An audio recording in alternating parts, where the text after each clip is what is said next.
Pues mira, Ocean Energy Pathway es una organización global que no tiene fines de lucro. Y desde esa mirada de lo que no decimos, de lo que sale mal, ¿qué podríamos traer a la mesa para no repetir? Es muy curioso porque en todo nuestro Caribe colombiano tenemos un recurso altamente fuerte. A nivel eólico tenemos velocidades sobre los 7 metros por segundo. Entonces eso brinda un rango de posibilidades.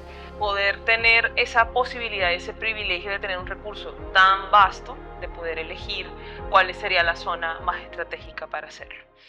Hay quienes siembran más que semillas, quienes tejen más que redes, quienes construyen más que puentes. ¿Cuántas historias del campo latinoamericano nunca has escuchado?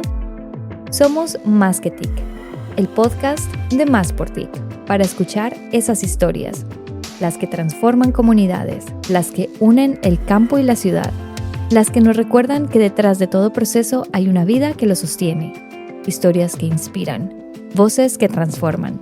América Latina tiene mucho por contar. Bienvenida y bienvenido. Hola, bienvenidos y bienvenidas a este episodio de Somos Más que TIC, un episodio de podcast de Fundación Más por TIC para generar conversaciones sobre la tecnología, pero muy conectado a las historias de las personas que la promueven y su impacto en los territorios. Tenemos unos aliados muy especiales en este episodio de Ocean Energy Pathway y queremos que ustedes conozcan de qué se trata lo que ellos hacen en Latinoamérica y su impacto en promover energía eólica costa afuera. Estamos en el Instituto de Arqueología e Historia en Santa Marta, grabando este episodio en el marco del primer Congreso de Transición Energética que promueve Colombia. Tenemos a Vladimir Sosa, quien es director de Iberoamérica de Ocean Energy Pathway, con una gran trayectoria, más de 15 años trabajando desde las políticas públicas en México, desde el sector privado, dentro de las entidades que ha tenido roles de bastante importancia. Está la Comisión Federal de Electricidad en México y lo tenemos aquí para que aprendamos de él y toda su experiencia. Y además está Marianela Bolívar, quien es colombiana y es una mujer que es ingeniera, es asociada investigadora de Colombia para Ocean Energy Pathway, con una gran experiencia que combina la academia, la investigación, la incidencia política pública en consultoría y pues ha liderado este tipo de proyectos de energía eólica costa afuera en Colombia y Costa Rica. Bienvenida. Gracias. Muchas gracias. Muchas gracias. Y vamos entonces a comenzar esta conversación aterrizando qué significa Ocean Energy Pathway para Latinoamérica. Pues mira, Ocean Energy Pathway es una organización global que no tiene fines de lucro y que se dedica a promover la energía eólica marina en el mundo. Tenemos nuestras oficinas centrales en Londres, pero también tenemos oficinas regionales en Japón, en Brasil. Nosotros estamos en la parte de Latinoamérica que habla español. Entonces, tenemos distintos esfuerzos junto con gobiernos, junto con la sociedad civil, para poder aportar cooperación técnica, que es lo que tratamos de hacer. Y eso básicamente es pues, entablar un diálogo con autoridades, con la sociedad civil, nosotros mismos, y tratar de aportar conocimientos para que se vayan creando las condiciones para que esta tecnología se pueda ir desarrollando cada vez más. ¿Por qué? Pues porque es una tecnología que es económicamente interesante, puede tener un impacto en términos de desarrollo humano, en términos de desarrollo económico muy interesante, pero también es una tecnología ambientalmente responsable. Es decir, no tiene emisiones, son muy, muy bajas las emisiones de dióxido de carbono a la atmósfera. También tiene características técnicas que permiten que se complemente muy bien con otras tecnologías renovables. Y entonces, por esas dos razones y por el equilibrio que presenta, pues se vuelve muy interesante como tecnología para impulsar la transición energética en el mundo. Entonces, precisamente por esa razón existe Ocean Energy Pathway, pues porque creemos que tenemos un reto como sociedad a nivel global, pero que también tenemos retos a nivel local para impulsar esa transición. Entonces, promover la energía eólica marina desde OIP es precisamente nuestra prioridad y de hecho somos una organización de un solo tema. Ese es particularmente Ese es lo su que tema. hacemos. Sí. Especialistas, o sea, en el Exacto. tema. Y Marianela, un reto para nosotros es que y nuestras audiencias y lo que hace también Más por TIC de apropiar tecnología es poder aterrizar esos conceptos técnicos en un lenguaje que todos y todas podamos entender. Pues la energía eólica marina, pues básicamente es poder aprovechar ese recurso que nos da el viento y poder tomarlo mediante la ingeniería para poder tener energía eléctrica en nuestros hogares. Entonces, básicamente eso es lo que se podría explicar de una manera muy, muy simple qué significa. Entonces, de esa manera podríamos decir que eso nos permite obtener energía en nuestros hogares, poder ampliar la matriz energética dentro de un país y pues posiblemente exactamente eso influye al desarrollo de nuestros países, en este caso en Latinoamérica. Y viendo las oportunidades en Latinoamérica, Ocean Energy Pathway, ¿en qué países está teniendo ahorita pues esta recomendaciones, ese acompañamiento a los gobiernos? ¿Cuáles son esos países latinoamericanos que están iniciando? Bueno, nosotros trabajamos en México, en Colombia, donde tenemos muchos proyectos. También exploramos ahora Chile, Panamá y estamos en pláticas también con Costa Rica. Entonces, nuestra idea es que pues estos esfuerzos que se hacen a nivel local también estén de alguna manera integrados en una estrategia más amplia que incluya pues a todos nuestros países que convivimos en esta región y sobre todo porque me parece que tenemos metas comunes en términos de combatir el cambio climático, en términos de ser más eficientes, también incluso en términos geopolíticos creo que puede ser muy interesante y de mercado internacional. Creo que podemos integrarnos mucho, aprender de los otros, no solo el conocimiento, a veces decimos, bueno, viene de Europa, viene quizás de los Estados Unidos, donde hay un desarrollo tecnológico o mayor experiencia, pero yo creo que también, y esa es la filosofía que tenemos en Ocean Energy Pathway, es que sea de doble vía. Es decir, la cooperación técnica no es solamente conocimiento que viene de un lugar hacia acá, porque también aquí hay mucho conocimiento. Lo vemos, por ejemplo, en las comunidades locales, ¿no? Hay conocimientos milenarios sobre cómo funciona la zona, precisamente sobre este respeto y este agradecimiento a los elementos de la naturaleza, en este caso el viento. Entonces, sí tratamos de que esta región pues esté consolidando como una región que tenga, de hecho, liderazgo en el mundo, donde digan, bueno, aquí se está impulsando esta energía porque es importante en estos aspectos que te mencionaba. Entonces, los distintos países con los que trabajamos queremos unir esfuerzos en este sentido, ¿no? Y OEP ayuda a que esto ocurra. Súper, qué chévere. Y ahorita que ya entendimos qué hace Ocean Energy Pathway, energía eólica marina, cuéntenos de ustedes y sus decisiones y motivaciones personales de por qué se especializaron en este tema o qué hecho en sus vidas hizo que terminaran haciendo este impacto enorme en Latinoamérica. Quien quiera decir. Pues bueno, yo vengo de la ingeniería, así como tú mencionaste al inicio. Vengo con un background bastante técnico, el cual me permitió dentro de todo este proceso entender que se necesita la confluencia y la coordinación entre varios actores.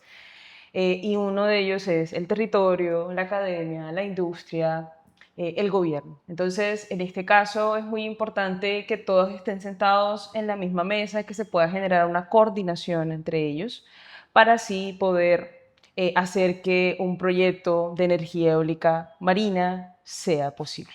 Y en este caso, pues eso fue lo que me impulsó a querer trabajar en Ocean Energy Pathway y seguir pues moviendo todo lo que significa, coordinando entre distintos actores, que es lo que nosotros hacemos.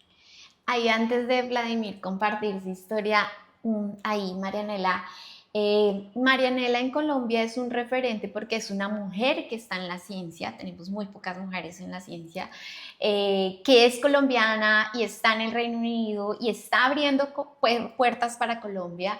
¿Cómo logras y si estuviera escuchando otra mujer que quisiera ese camino como Marianela lo ha construido, ¿Cómo logras tú enfocar y hoy tener tanta incidencia en este sector? ¿Por qué, Marianela? Sí. Pues como mujer y a todas las niñas que están trabajando también en la ciencia, para mí es que sigan trabajando poco a poco. Poco a poco se construye lo que hoy en día yo puedo decir, estoy muy orgullosa del trabajo que estoy haciendo.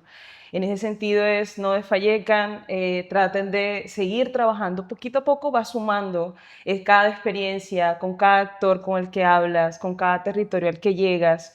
Cada investigación nutre mucho a nivel tanto profesional como personal y todo eso hace que hoy en día me pueda sentir orgullosa de todo el trabajo que he construido y el impacto que se está generando desde Ocean Energy Pathway. Qué chévere, qué chévere. Vladimir, ¿cómo tienes tanta influencia latinoamericana y cómo llegas ahí? ¿Por qué energías renovables? Bueno, yo llevaba mucho tiempo trabajando en temas de energía, distintas tecnologías, y de pronto se da la oportunidad de trabajar con energía eólica marina. Es algo nuevo en el mundo, es algo muy innovador, pero creo que lo que más me interesó fue precisamente que es un tema muy integral. Es decir, de pronto un día estás hablando con especialistas como Marianela, ¿no? Que entienden perfectamente cómo funciona la ingeniería, pero al día siguiente tenemos discusiones que tienen mucho más que ver con aspectos sociales, con antropólogos, con sociólogos, y luego por la tarde estás platicando con financieros que te explican, oye, ¿por qué esto puede ser interesante para un país con la matriz energética como la de Colombia? Entonces, pues yo te diría que apasionante estar todos los días viendo distintas aristas de un mismo tema, porque lo que engloba todas estas disciplinas y todas estas especializaciones es un propósito común, y ese es el que compartimos en Ocean Energy Pathway, que es tratar de encontrar fuentes de energía que sean mucho más amables con la naturaleza, que al mismo tiempo que la aprovechan puedan pues devolver un poco de eso para cuidar nuestro planeta. Y entonces, pues eso me motiva prácticamente todos los días que nos despertamos a tener todas estas discusiones y a trabajar, pues es una motivación pues que yo creo que pocos tenemos de la suerte de trabajar en algo que en realidad nos apasiona. A nosotros nos encanta siempre aterrizar esos grandes conceptos y nuevas tecnologías a cómo se puede implementar realmente, ¿sí? Los retos que implica aprender de algo nuevo, implementar y lo que ustedes decían, todo lo que implica este tema para sentar muchas personas en la mesa. Entonces, quisiéramos que nos cuenten desde su experiencia. Para que estos proyectos funcionen en un país, ¿quiénes deben estar involucrados inicialmente? Bueno, lo que mencionabas al principio es muy importante. Se tiene que pensar los proyectos desde mucho antes, es decir, hay una etapa previa que es fundamental. Antes de empezar a poner las primeras instalaciones, pasan muchísimas cosas, no solo en términos de ingeniería, en términos de planeación financiera, sino esto que comentabas, es decir, que las personas que van a estar involucradas en esos proyectos, quienes van a trabajar ahí o quienes ya viven ahí y que se van a ver beneficiados también por estos proyectos, pues estén en una mesa y que tengan un diálogo constante de doble vía. Es muy importante que la información sea transparente. Es muy importante también que se vayan registrando de manera formal, pues cuáles son las inquietudes, cuáles son las demandas que las personas tienen, cuáles son los no negociables que las personas tienen, de forma que cuando empiezan a desarrollarse los proyectos, tú ya tienes una base sólida de legitimidad, tienes una base sólida de actores que van a estar involucrados. Y entonces yo te diría que de las partes más importantes, así como los cimientos de la turbina son fundamentales para que ésta después no tenga problemas, pues lo mismo es en la parte social. Esos son precisamente los fundamentos, ese diálogo inicial, para que después el proyecto pues vaya en marcha y se puedan aprovechar los máximos beneficios. Súper. Y Marianela, desde tu experiencia también, ¿a quiénes invitas a la mesa? ¿Quiénes deben estar en esa conversación inicial? En la mesa debe estar sentada la academia, las comunidades, debe estar involucrada también, la industria debe estar involucrada, las autoridades. Entonces, en esa mesa deben confluir todos esos actores para poder empezar ese diálogo que mencionaba Vladimir, que tiene que ser temprano, desde mucho antes. ¿Por qué? Porque ahí es donde se encuentra la sinergia de qué es lo que cree cada actor sobre qué es ese desarrollo. Se despejan dudas, se despejan inquietudes y se aclara y se llega a un solo punto. Cuando se llega a ese balance, diciendo, no es un balance que llega a un solo punto, sino que va evolucionando con el tiempo durante todas las fases de un proyecto eólico costa afuera. Es decir, desde la planificación empezamos con un proceso y se van desbloqueando situaciones hasta la operación y después de la operación. Entonces, eso es lo que hace que esos actores lleguen a esa mesa y que se llegue a un resultado. Súper. ¿Y en Latinoamérica hay algún país que esté viviendo en este momento esa fase de construir esas relaciones y qué retos ahorita está implicando en ese país? Bueno, pues estamos precisamente en ese país, ¿no? Es un país que está en una etapa temprana de planeación. Yo te diría que es fundamental lo que se está haciendo. Es precisamente lo que en Ocean Energy Pathway queremos colaborar. Es eh, no solamente el gobierno, sino distintas organizaciones de la sociedad civil, agencias internacionales que quieren cooperar. Precisamente en estos días tuvimos un workshop con estos distintos actores donde decimos, bueno, si esto va a empezar a ocurrir, ¿cuándo es prudente? Y yo un poco lo que encontré ahí en esas mesas es que decían, es que esto ya empezó. Esto ya Tienen empezó. toda la razón, porque esta primera etapa donde dices, oye, ¿cómo voy a hacer una regulación adecuada que proteja a las comunidades, que proteja el medio ambiente?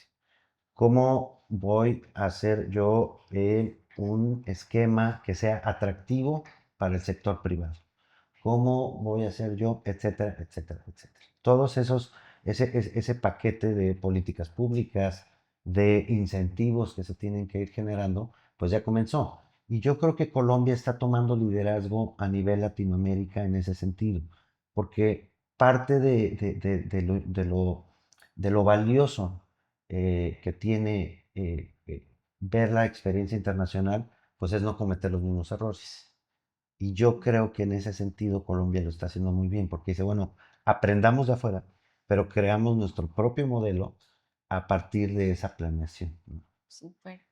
Y entonces ustedes ven en Colombia de pronto que esos cimientos se están construyendo incluso para que sea referente latinoamericano de esos temas y toma, o sea, ¿cuáles deberían ser esos pasos para seguir haciendo o construir ser referente en estos temas? ¿Cuál debería ser esos pasos? Pues en Colombia nosotros, o sea, se requiere no solamente el recurso, sino también esa voluntad de hacerlo. Y así como comentaba Vladimir, en Colombia ya hay un proceso que va avanzando, ya hay una voluntad, esa voluntad de hacerse. Entonces, nosotros en medio de nuestros programas, específicamente en Colombia y en Latinoamérica, ofrecemos cursos en los cuales brindamos esa capacidad de poder participar y de que se puedan ir desbloqueando esas inquietudes, que se pueda revisar lecciones aprendidas de otros países y decir, mira, esto funcionó, esto no.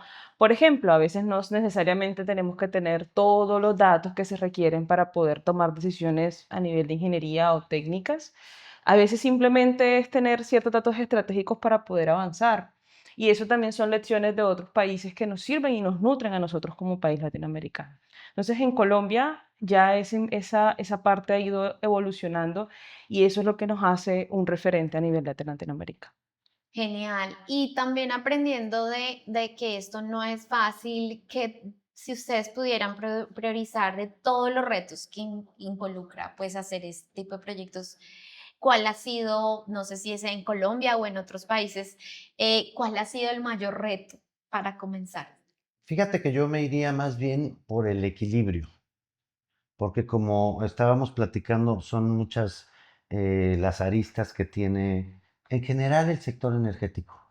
Digo, los ingenieros lo entienden como modelos de optimización, donde tú dices, Oye, me interesa esto, pero también me interesa esto, ¿a qué le doy más peso? Hasta que llegan a un equilibrio óptimo. Lo mismo se hace también en política energética. Es decir, bueno, yo tengo esta variable que es fundamental, que es, por ejemplo, el desarrollo económico, pero eso no puede pesar más que la protección del medio ambiente. Entonces, al final terminas con una lógica muy similar entre la ingeniería, la política pública, decir, oye, lo que tenemos que buscar aquí es un equilibrio óptimo. No es que todo pese igual, pero sí es que encuentres el peso específico que se equilibra con todos tus factores, buscando una política, digamos, lo más armónica posible. Wow, tremendo. ¿Y uno cómo logra con un país o quiénes definen esos pesos? ¿Quién tiene esa definición de aquí lo ambiental en Colombia, voy a decir, pesa 50%, 40% sobre una decisión de política Claro, pública? ¿Quién define cómo se logra esa definición? claro. Bueno, es en un proceso de política pública normal, en un país democrático como es este, lo que se busca es primero que todas las voces estén incluidas. Precisamente por lo que dices, porque para mí algo muy importante no necesariamente es lo que para Marianela es importante. Mm. Es decir, tenemos un sesgo por nuestra propia perspectiva, pero al final tenemos que entender que todos vamos a estar involucrados en un proyecto, por ejemplo, de energía eólica marina, y que por lo tanto necesitamos primero recoger todas esas voces y luego decir, bueno, pero ¿quién tiene la autoridad de organizar todas esas voces? Normalmente, tanto en Europa como en otras latitudes y aquí en Colombia y en Latinoamérica en general, pues es la autoridad gubernamental la que dice, bueno, yo ya tengo un mandato para realizar ese, ese diálogo y luego decir, bueno, pues nos organizaremos de esta manera de acuerdo a lo que recibió de información. Entonces, normalmente es el gobierno, pero acompañado de organizaciones de la sociedad civil y de otros actores que le ayudan, pero quien define normalmente pues, es la autoridad gubernamental, porque tiene ya una legitimidad previa para desarrollar ese tipo de procesos. Genial.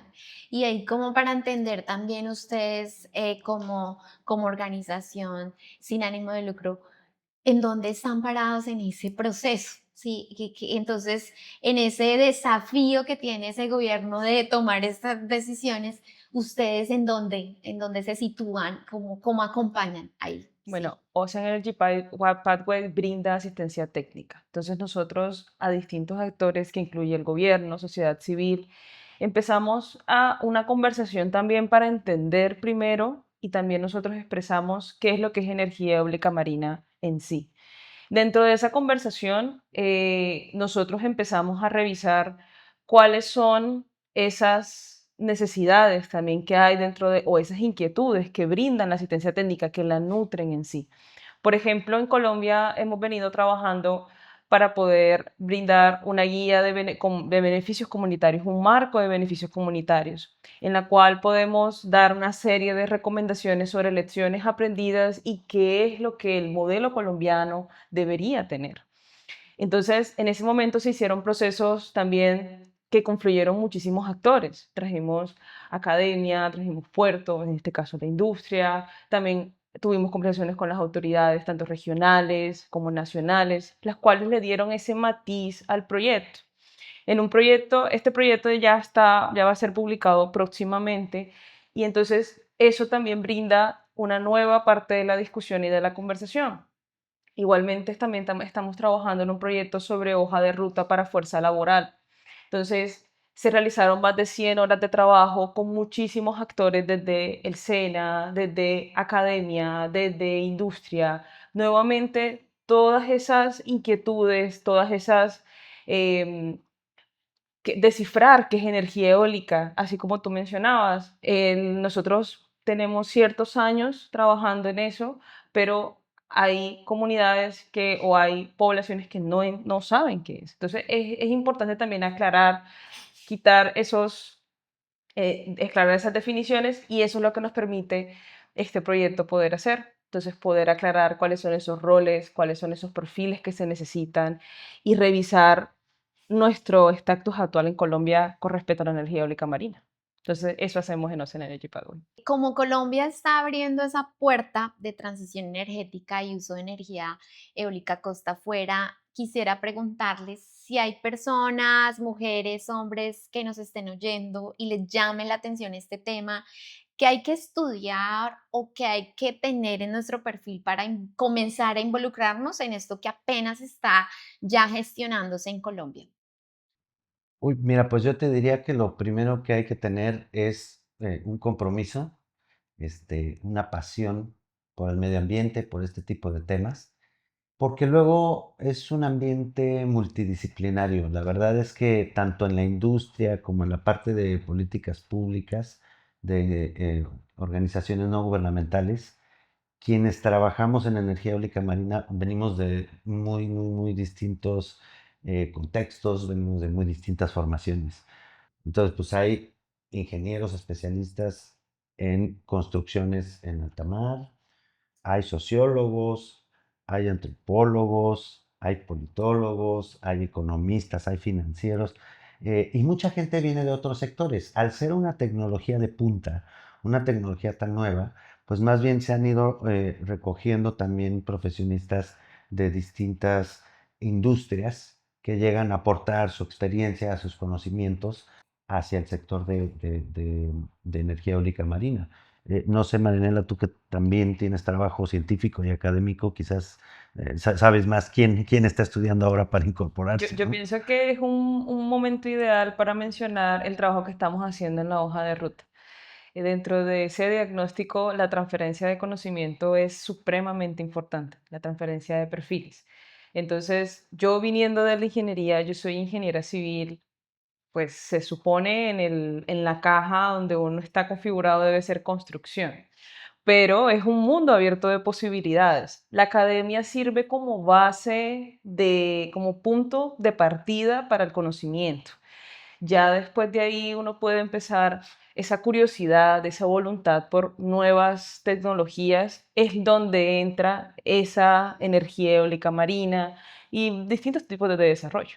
Entonces, siento que no es como un perfil, sino más que todo esa voluntad de aprender y de avanzar en el conocimiento. Entre más uno esté involucrado y esas ganas de aprender sobre el medio ambiente, sobre cómo aprovechar esos recursos que son renovables, que nos brindan esa reducción de emisiones, ya de ahí uno va ganando.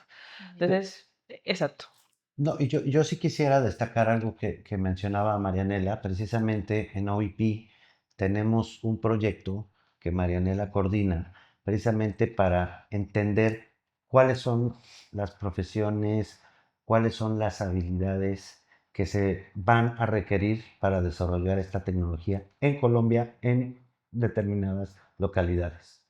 Entonces, ese trabajo, esto que estábamos platicando, lo que hace es entender de forma sistémica Mm.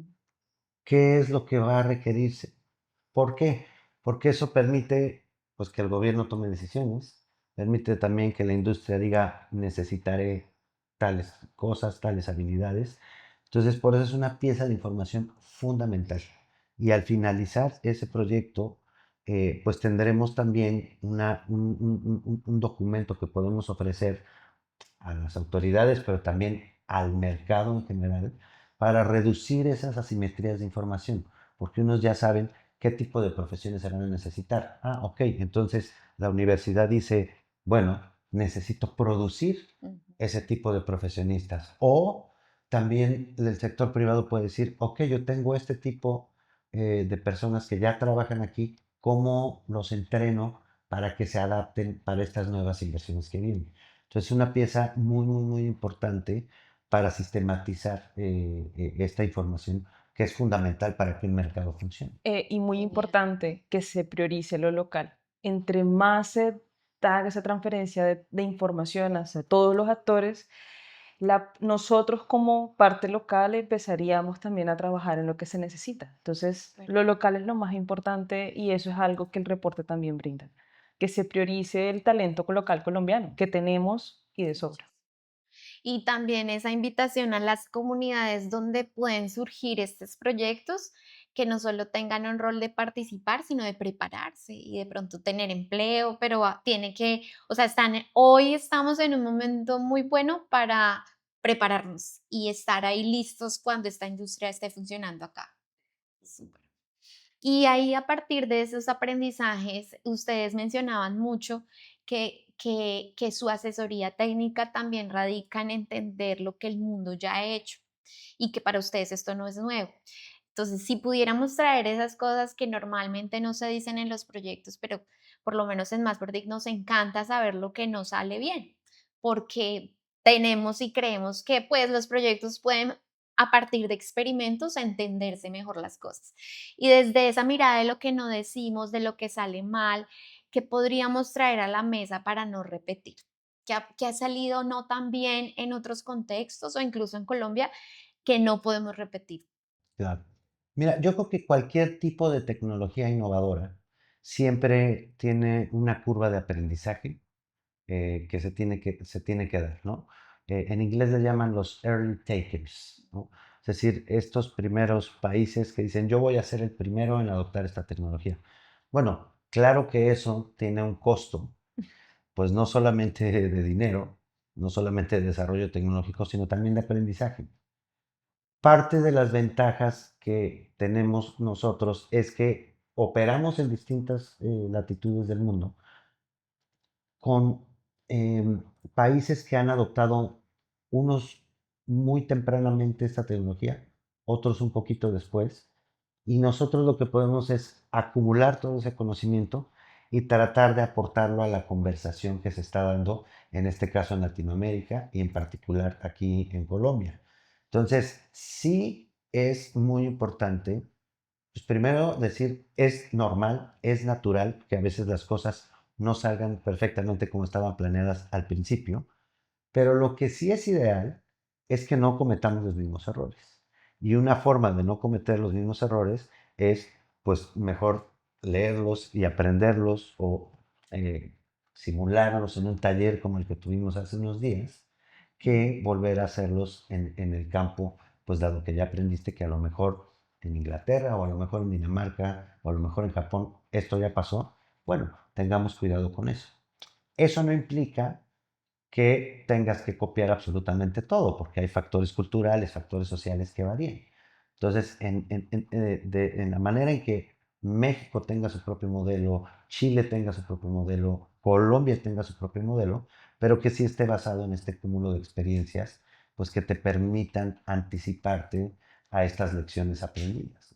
Buenísimo. Y si pudiéramos, conocemos algunos de esos errores que no deberíamos hacer.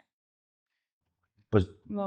yo de entrada diría el no planear. En no planear. Ahí está el primero, porque si tú vas a construir un edificio, pero además lo vas a construir en el mar, donde además tienes pues, una ingeniería compleja, tienes condiciones sociales pues, que son retadoras, pues si no tienes un plan muy adecuado y si no tienes reglas claras antes de hacerlo, yo creo que ese es uno de los primeros errores que se me ocurren. No sé, Y yo Manuela, diría coordinar. Correcto. La planeación incluye coordinación y tener reglas claras también incluye esa coordinación entre muchos actores. Cada uno tiene sus propias preocupaciones, sus prioridades, entonces es importante coordinarlos. Entonces, y si eso se hace de temprano y claro y continuo, ahí se disminuye el error significativamente. ¿Hay algún caso o práctica o país queramos resaltar, ya sea por su experiencia de lección aprendida o porque lo ha hecho muy bien, que queramos traer y como aterrizar qué errores o qué implicaciones ha tenido sus decisiones? Sí, yo diría que en general los casos vienen no solo de la energía eólica marina, vienen también de lo que se ha aprendido, por ejemplo, en el desarrollo de la industria de energía eólica en tierra, Sí. también de la industria petrolera. Es decir, no es gratuito que tengamos esa preocupación, sino que durante los últimos 50, 70 años hemos sido testigos de cuando las cosas salen muy bien, pero también de cuando no salieron bien. Y eso es precisamente lo que hay que prevenir. Un desastre petrolero en una zona tan bella como en la que estamos en el Caribe, ya sea colombiano, mexicano, cubano, pues sería desastroso. Claro. Una de las ventajas que tienen también las nuevas tecnologías es que hemos aprendido pues ya a lo largo de más de un siglo de cómo se tiene que hacer eh, los pasos previos, decir, oye, ¿cómo estaba el medio ambiente antes? ¿Qué impacto vas a tener? Todas las tecnologías tienen un impacto ambiental. Sí. Todos tenemos un impacto ambiental. Desde el momento en que en la mañana conectamos el teléfono, desde que estamos en un espacio con luz, todos tenemos un impacto ambiental. Así lo mismo todas las tecnologías. Lo importante es saber cómo prevenir al máximo los riesgos que están ahí. Y el sector energético es un sector de riesgos financieros, de riesgos ambientales. Lo importante es cómo se administran esos riesgos. Y entonces yo creo que parte de las principales lecciones aprendidas es tenerlos muy calculados y planear para mitigarlos, ¿no? Podríamos decir que en sí el ser humano tiene siempre impacto ambiental, que a veces buscamos y hay conversaciones que dicen, no, necesitamos proyectos con cero impacto ambiental. Ese no existe. Podríamos decir que no existen esos proyectos de cero impacto ambiental. Pues no solo los proyectos, Las simplemente personas, lo por que existir, hacemos. por existir. Lo que Sí. pasa es que sí creo que como sociedad tenemos uno de los retos o el reto más importante que tenemos es ambiental. Entonces sí tenemos que entender qué es más importante que otras cosas. Pero eso no significa que no entendamos que tiene que haber un equilibrio entre desarrollo, no sé, las comunidades que no tienen energía eléctrica pues tienen un nivel de desarrollo muy distinto a quienes tenemos el privilegio de contar con luz todas las tardes. Y me refiero no solamente a nosotros, me refiero a un niño que pues por la tarde ya no puede estudiar o no con la misma comodidad porque pues quizás tenga una vela, pero eso no es lo mismo a que una niña pueda tener acceso a una computadora, acceso a la luz eléctrica, que la mamá de esa niña pueda tener también más tiempo para trabajar, para trabajar también en casa. Es decir, hay una serie de factores que sí tenemos que considerar y que tenemos que equilibrar también con el medio ambiente. Ahora, yo por eso me encanta trabajar en energía eólica marina, porque tiene muchos beneficios al mismo tiempo. Es decir, lleva desarrollo, es una energía muy constante, prácticamente no tiene emisiones cuando está generando. Entonces, sí creo que es otra vez, como decíamos antes, buscar el óptimo. El óptimo. Exactamente. Y acá quisiera también hacer esta pregunta porque estas conversaciones que de esos proyectos como tan sistémicos, ¿cierto? Que abarca, comienza a ser un reto el tema de tomar decisiones técnicas y tomar decisiones políticas o de política pública.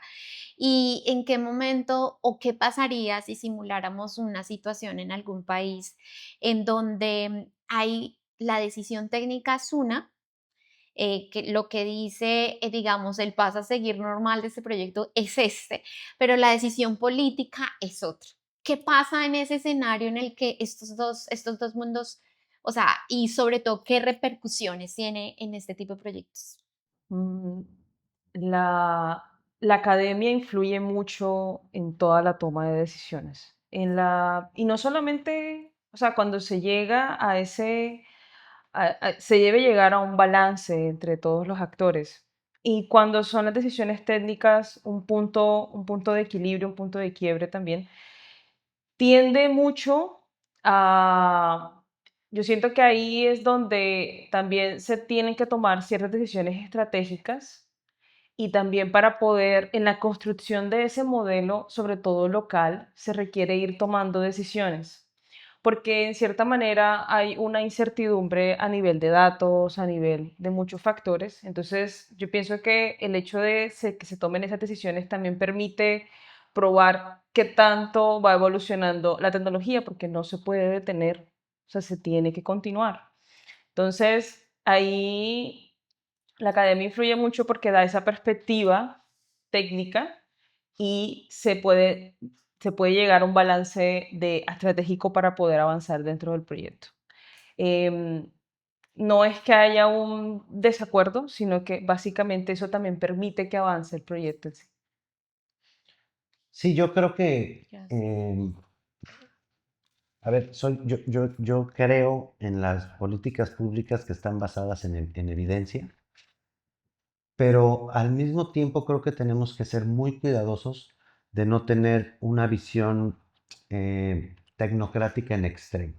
Sí. Es decir, esa es una forma en la que algunas personas entendemos la verdad, pero hay otras formas de entender la verdad.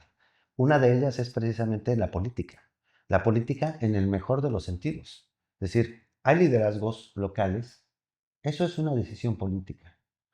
Eh, hay empresas que vienen a nuestros países con una idea solamente extractiva. También ocurre. Es decir, no podemos negar esa realidad política. Entonces, sí políticas basadas en evidencia, pero teniendo mucho cuidado que lo político también es muy importante. Entonces, no necesariamente van en contra. Lo importante es que se encuentre ese equilibrio entre pues, lo que es relevante, digamos, a nivel científico, pero también considerando que hay distintas realidades sociales, que hay distintas perspectivas y que eso se resuelve en el mejor de los sentidos con política. Sí, la academia del conocimiento es muy flexible, entonces nosotros se pueden encontrar soluciones previas que permitan avanzar esas políticas públicas. O sea, no se vuelve tan, no podemos, exacto, irnos al extremo, tenemos que encontrar esa flexibilidad entre ambos mundos. ¿Por qué? Porque si no, o sea, si no el desarrollo, la energía y el desarrollo siempre van de la mano con el medio ambiente. Entonces, si no se toman las decisiones, no vamos a tener ese desarrollo que tanto anhelamos. Gracias. Bueno, aquí vale la pena traer que nos encontramos en un congreso que hace un hito en Colombia y es que nos encontramos en Santa Marta, donde se han congregado personas del exterior, de distintos sectores, a hablar de transición energética. Y eso hace que este tema se coloque como prioridad en la agenda y se vuelve un reto para el próximo gobierno en Colombia de permanecer con esa prioridad e importancia que ya no solamente es de Colombia, sino de muchos países. Entonces, aquí la pregunta es, ¿cómo hacer para que este tema que ya se colocó en tendencia pues se permanezca siendo una tendencia y una prioridad de nuestros países, pero que se transforme en realmente implementar la innovación, ¿no? Y entonces, hablemos, Colombia va a ser como la puerta de entrada de este tipo de tecnología. ¿Qué debía hacer para que de pronto otros países quieran escalar lo que sucede en Colombia? ¿Cuál sería ese rumbo si nos están escuchando desde otros países, desde México, etcétera? Y también de pronto hay un gobierno que dice, oiga, así como Colombia lo está haciendo, yo también lo quiero hacer. Quien quiera. ¿Verdad? Sí. Sí. Bueno, yo creo que hay dos ejemplos muy concretos, ¿no? Uno es la integración de las cadenas de valor, es decir, a través del comercio entre pues, países que están más o menos en una misma zona y que pueden compartir pues, el equipo que se necesita, el talento que se necesita. Entonces es una primera forma. Y la otra es la información. ¿Qué aprendiste tú que me pueda servir a mí después? ¿Qué estoy planeando yo que te sirva a ti para el siguiente proyecto? Entonces, encontrar una manera de que esa información fluya de forma ordenada, que sea pues mucho más sistemático, que sea con frecuencia, creo que puede ayudar. Ambos son aspectos fundamentales para que funcione cualquier mercado, pues en particular cuando son mercados de innovación tecnológica. Ok. Sí, cuando compartimos el recurso eólico, compartimos muchas similitudes alrededor de toda Latinoamérica. Eso también permite que la transferencia de conocimiento sea mucho más rápida y que también llame mucho la atención. Ah, yo también tengo estas velocidades sobre 7 metros por segundo. También es una oportunidad para nuestro país. Entonces eso también permite conectar con ciertos aspectos, también el hecho de que ya haya desarrollos de energías renovables dentro de la matriz energética permite también generar como ese clic también con otros países dentro de Latinoamérica. Y eso también permite conectar mucho con el mensaje.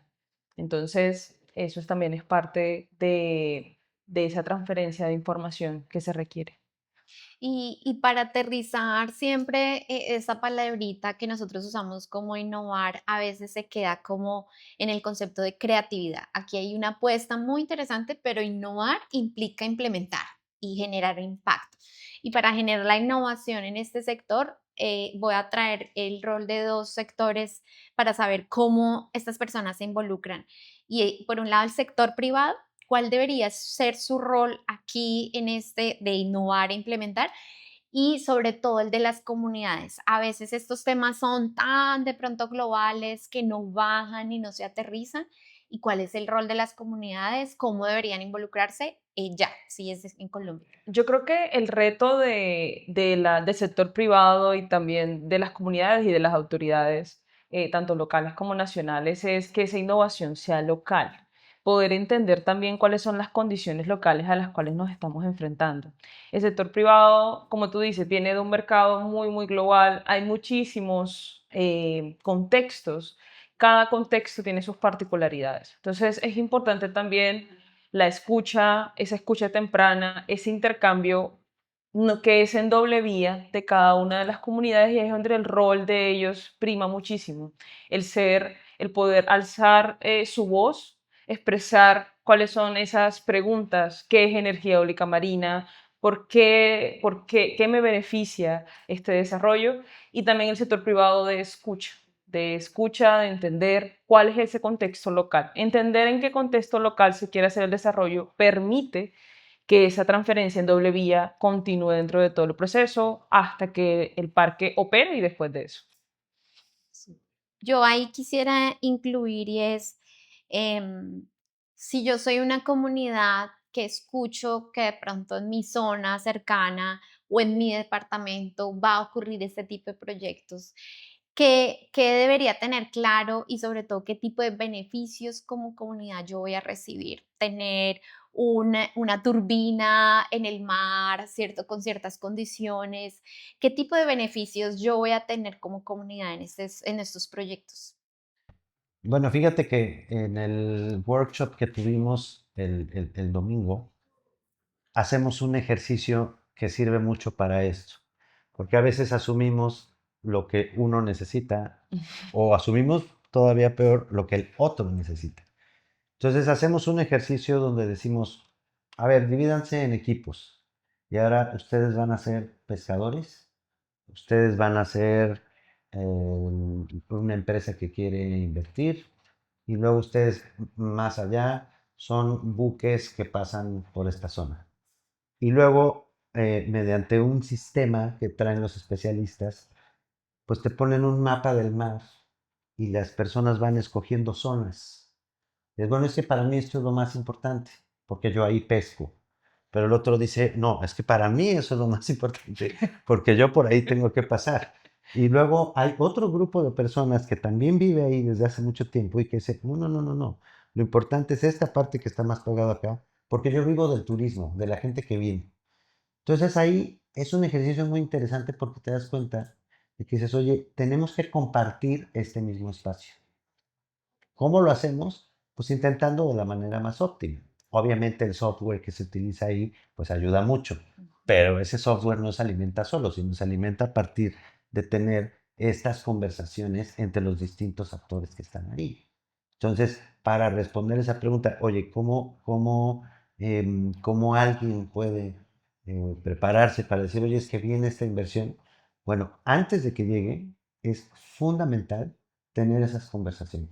Es decir, ¿y usted qué está esperando de esto? eh, en sentido positivo, en sentido negativo. Oiga, ¿por qué? Y luego los otros actores tienen que dar también información muy clara.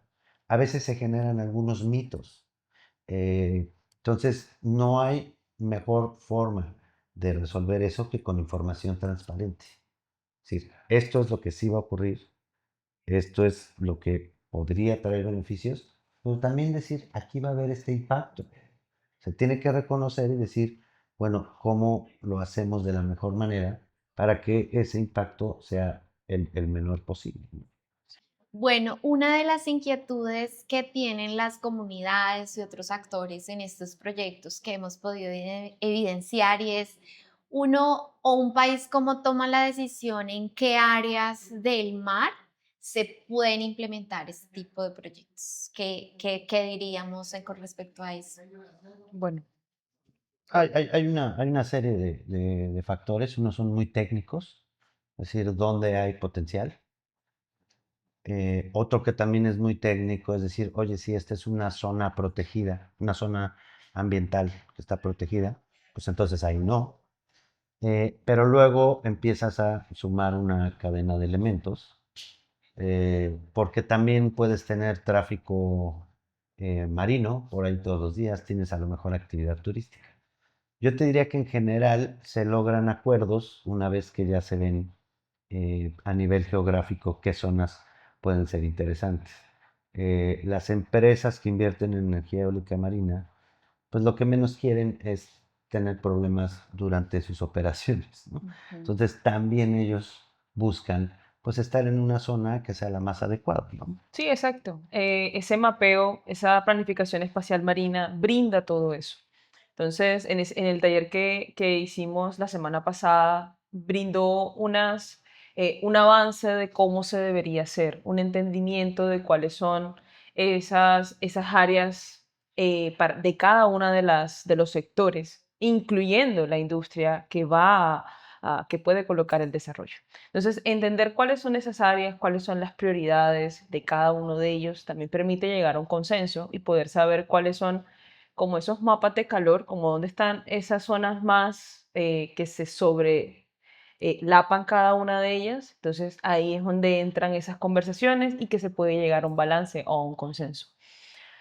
De ahí es el principal objetivo de la planificación espacial marina. Ahí es una herramienta que nosotros estuvimos allí y simulamos una situación también donde de pronto, y entendiendo que son conversaciones largas, que toca hablar con muchas personas, preguntarles para usted, por ejemplo, si es una comunidad indígena, qué significa el mar, bueno, ¿y qué pasa cuando, por ejemplo, la comunidad indígena tiene una percepción de espacial, pues del mar y del océano en cierto lugar? Y eso se solapa con el interés, por ejemplo, o del gobierno o de una empresa privada, pero es una zona altamente con un potencial enorme en donde podríamos obtener distinto tipo de insumo eólico, pero hay un significado especial para una comunidad. Entonces, uno cómo conecta esa posición de intereses en esa situación que Eh, es, simulamos, es sí. muy curioso porque en todo nuestro Caribe colombiano tenemos un recurso altamente fuerte a nivel eólico, tenemos velocidades sobre los 7 metros por segundo, entonces eso brinda un rango de posibilidades. Y claramente, pues eso permite de todos los puntos de vista, tanto industrial como también desde el punto de vista comunidades, poder tener esa posibilidad, ese privilegio de tener un recurso tan vasto, de poder elegir cuál sería la zona más estratégica para hacerlo. Entonces, eso es lo que permite que se pueda avanzar dentro del proceso y también de ver esos beneficios y poder hacer esa transferencia y ese trabajo con las comunidades de manera temprana. Ok.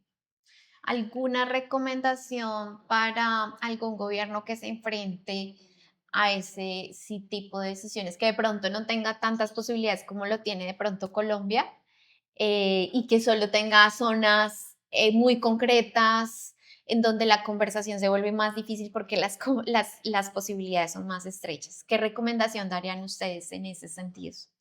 Bueno, quizás cambian circunstancias específicas, Ujú. pero el principio se mantiene, que es tener cuidado con la naturaleza, tener cuidado y respeto por lo que piensa el otro, eh, y formar, eh, encontrar mecanismos formales de diálogo.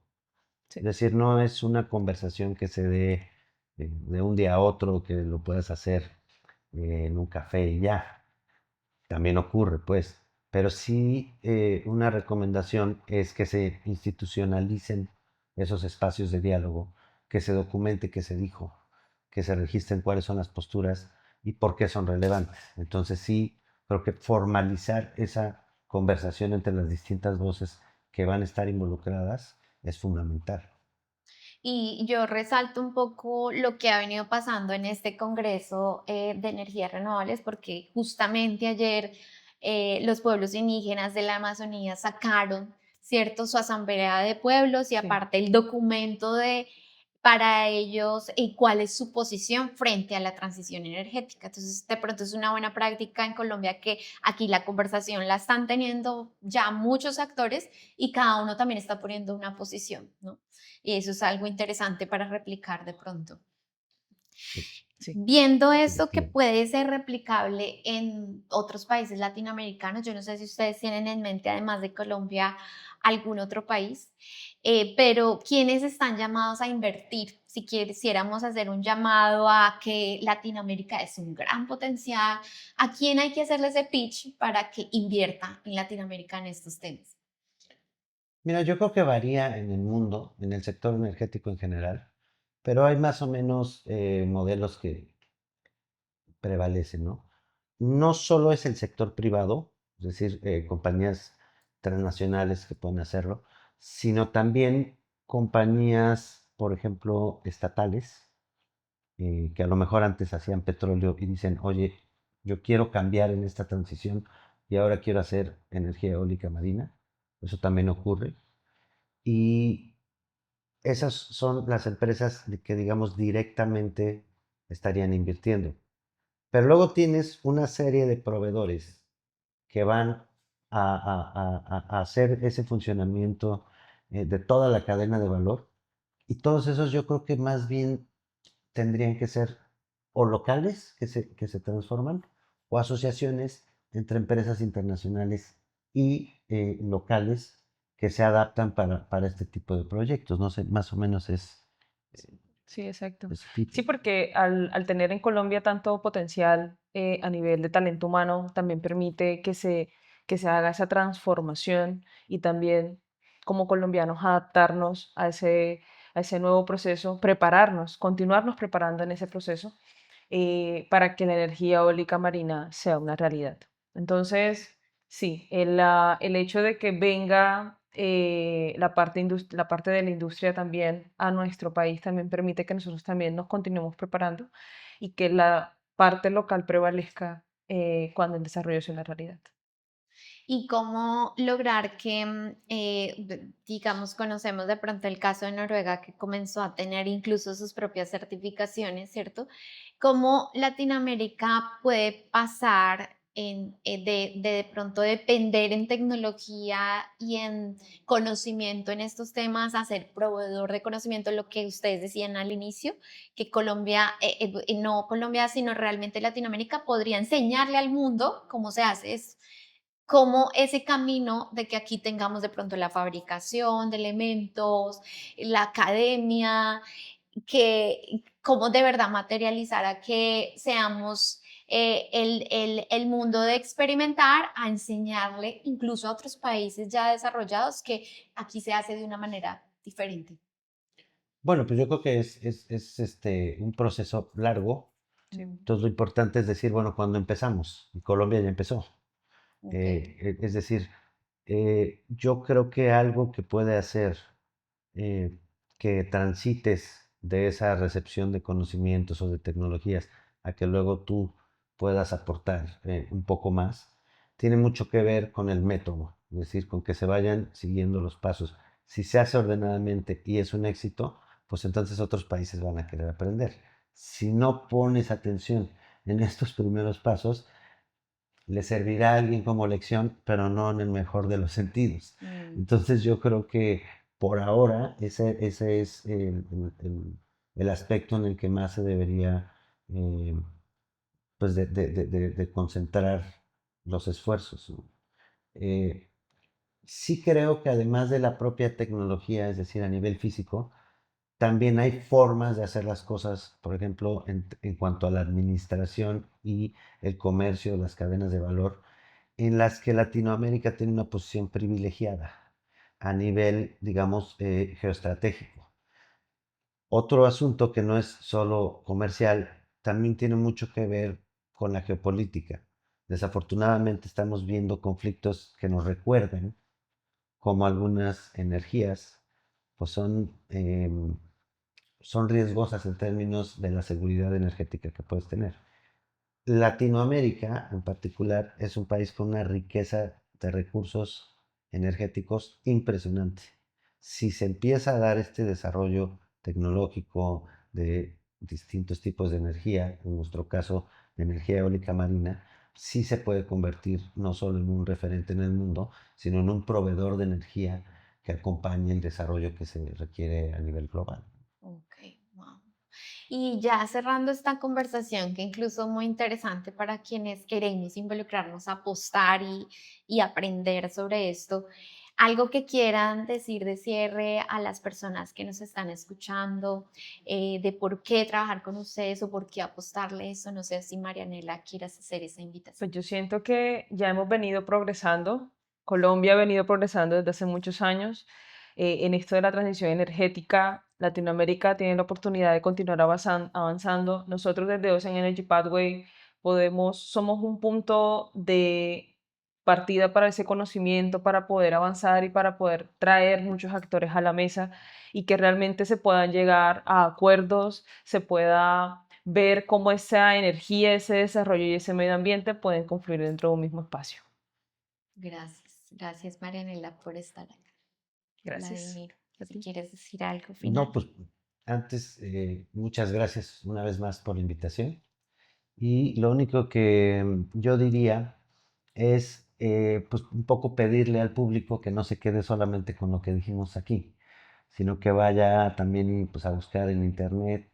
Nosotros tenemos una página, es oceanenergypathway.org, y ahí van a encontrar mucha información sobre la energía eólica marina.